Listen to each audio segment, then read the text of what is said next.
أعوذ بالله من الشيطان الرجيم.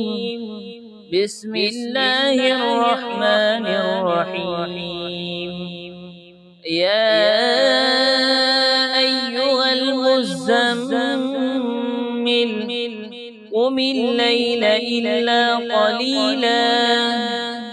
نصفه أو انقص منه قليلا أو زد عليه ورتل القرآن ترتيلا إنا سنلقي عليك قولا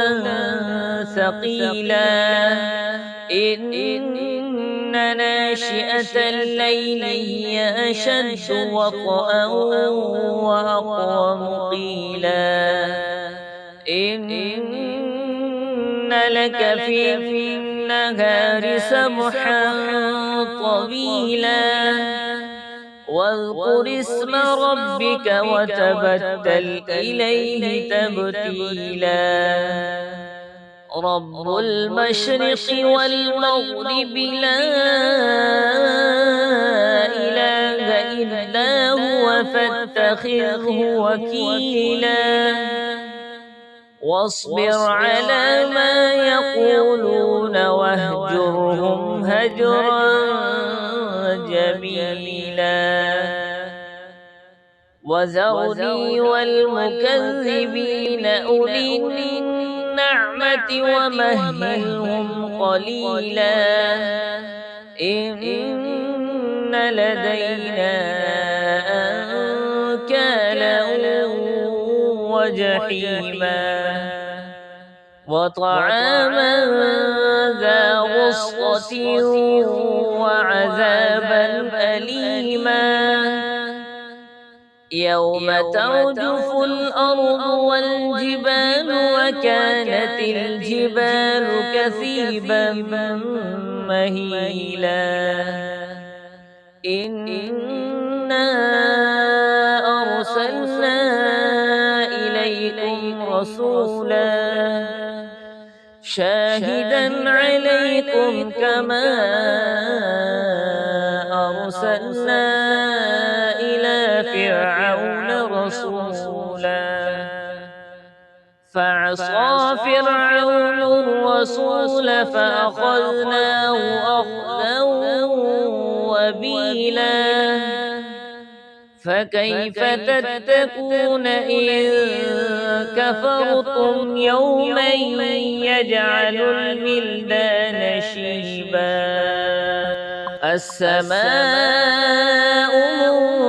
منفطر به كان وعده مفعولا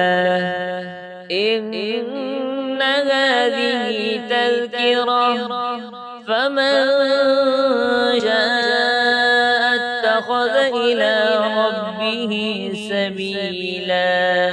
إن ربك يعلم أنك تقوم أدنى من ثلثي الليل ونصفه وثلثه وطائفة من الذين معك والله يقدر الليل والنهار علم أن لن تحصوه فتاب عليكم فاقرؤوا ما تيسر من القرآن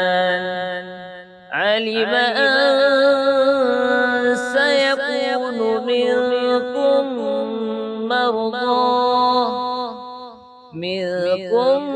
مرضى وآخرون يضربون في الأرض يبتغون من